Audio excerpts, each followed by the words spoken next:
ma'am, ito yung yung susunod na segment natin, yung pinakaantay ko, ma'am, eh. Kasi sige. gusto kong Marinig. marinig kung ano ba ang balita sa IMEG ngayon since andito. Makikichismis. Yes.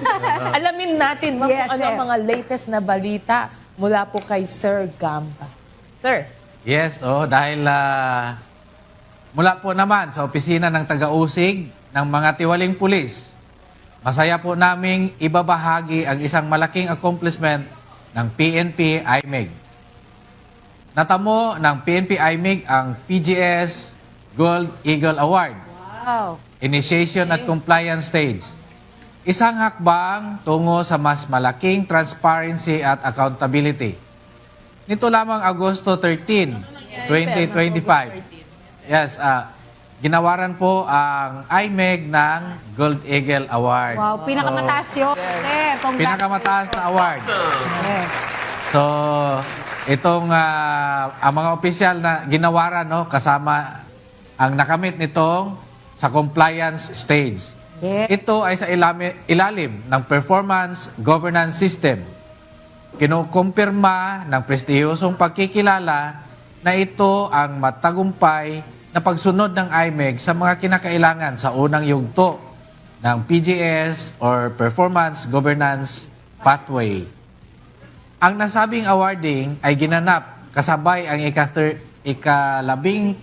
anibersaryo ng pagkakatatag ng Center for Police Strategy Management.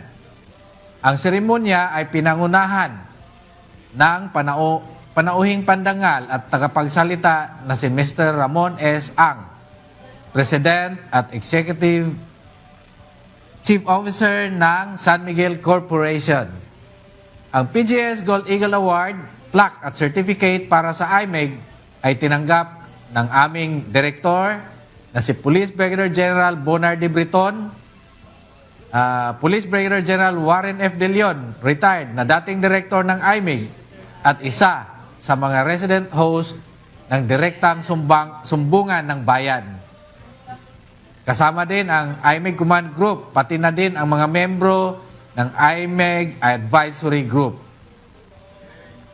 Masaya din naming ibinabahagi ang mga tagumpay na seremonya ng pagpasimula para sa pagpatayo ng gusali ng IMEG building ngayong araw. May extension na, sir? Yes. Ang tatlong palapag na pasilidad na ito na may covered roof deck na sumasaklaw sa 1,140 square meters ay ididisenyo upang suportahan ang mga pangangailangan ng aming unit. Maglalaman ito ng mahalagang espasyo tulad ng mga opisina para sa pamunuan at tauhan ng IMEG.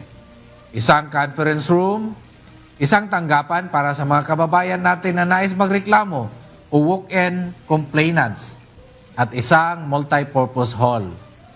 Ito ay hindi lamang isang functional headquarters, kundi ito ay magsisilbing sentro kung saan pinalakas ang disiplina, pananagutan at kapakanan ng aming mga tauhan. Narito naman ang mga naging operational accomplishment ng IMEG mula January 1 to September 3, 2025. 8 entrapment at buy-bust operation, 29 service of warrants of arrest, isang service ng search warrant, 4 unauthorized PSP accosted, and 358 administrative cases filed. Meron din tayong 49 na criminal cases na na-file at 62 complaints were accommodated.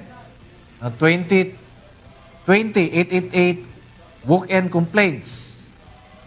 So kung kayo man po ay nakaranas ng pang-aabuso o may nalalaman tungkol sa katiwalian o mga illegal na gawain ng isang pulis, ay maaari kayong magreklamo o magsumbong sa aming tanggapan. Huwag po kayong mag-atubiling tumawag sa mga numerong naka-flash sa screen. Bukas po ang aming tanggapan 24/7 saan mang dako kayo ng Pilipinas, sa NCR, Luzon, Visayas at Mindanao. Huwag po kayong matakot at andito po ang IMEG na tutulong sa inyo. Abusadong pulis, isumbong sa IMEG. Yan, isumbong sa taga-usig. Ano, Yes. sir? Taga-usig. Itong ano natin, no? Meron tayong QR code Yes. Yes. na Ayan, sir, yung pinapano. nakapin. So kung i-click po ninyo yan, i-scan ng mga ating mga kababayan, kasi alam naman natin, maraming nagtatakot magsumbong against sa pulis. Yes, Dahil sir. Matatakot. pulis yung isinumbong mo, nagsumbong ka rin sa pulis, Sa pulis. yung impression nila, Kakampihan. baka magkampihan ang Yes, mga sir. ito.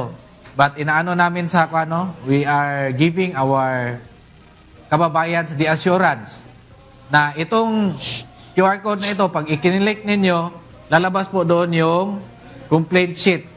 So hindi ninyo kailangan na magpunta pa sa estasyon Pilapan na. or magpunta dito sa opisina. Mag-fill up na lang po kayo. But ang inaano natin na anonymous, pwede siya magiging anonymous Yes, complaint. opo. At- Hindi na kailangan na isulat pa nila yung pangalan nila doon. nila, Optional lang siya. Yes, sir. Ang nire-require natin is yung contact number para kung meron kaming additional na information na kailangang hingiin, pwede namin silang makontak, Yes. matawagan. At para makasiguro din tayo na ito ay hindi lang mga panggulo, no? Dahil marami din ang minsan mga tawag na Prank lang, sir. hindi naman Oo. siya talaga nagpupursige Yes, na magreklamo sa mga pulis. Meron din tayong kwan dyan, no, sa loob ng QR code na yan na pwede silang mag-upload ng mga pictures or Pictures. videos na nakuha nila sa Gusto nilang i-report ever, na sir. kung gusto nila ano yung gusto nilang i-report sa atin sa pulisya para yung kwan natin mga teams, no, sa lahat ng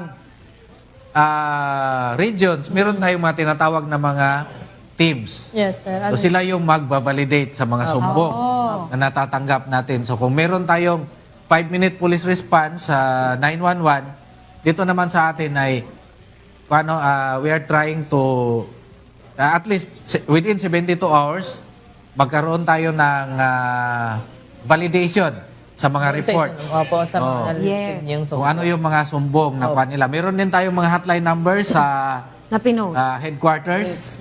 Kung nandito lang naman sila sa malapit sa Krami, pwede silang tumawag dyan sa hotline number.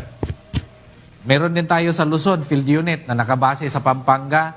Meron din tayo sa Visayas Field Unit na nakabase sa ang chief nila ay nasa Region 6, yung deputy nasa Cebu. So pwede nilang tawagan, pwede bisitahan.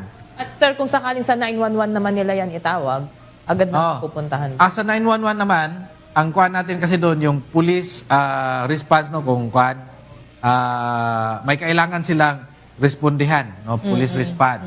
Itong sa atin, mga sumbong, kung inabuso sila ng pulis, no, may mga irregularities na nagawa ang ating mga kapulisan, pwede nilang gamitin itong QR code. Kasi mag-fill up lang sila doon. Ano yung sumbong, sino Hindi na yung kailangan sinusumbong. pumunta sa- Hindi na nila kailangan pumunta. But inaano natin na within 72 hours, magkaroon tayo ng feedback doon sa mga sumbong nila. Yes. Oo. So, malaking bahagi ng Philippine National Police ang pagkakatatag sa IMEG. 13 years na po. Bago lang ang IMEG natin, no? 13 years. 2019 siya, less than 13 years pa siya. Opo. So nag-umpisa siya as a Counterintelligence Task Force hanggang naging National Support Unit na siya. Yes. So, Congratulations, Ngayon, sir, sa IMEG. maraming salamat din sa Yes. mga past leaders, no, na naghubog Yes. sa opisina ng IMEG at saka yung suporta ng mga taong bayan. Yes, sir. Lahat po ng mga sumbong ninyo, tinitingnan po natin yan para makuha natin, maaksyonan kaagad. Yes. Congratulations. Congratulations. Ayan,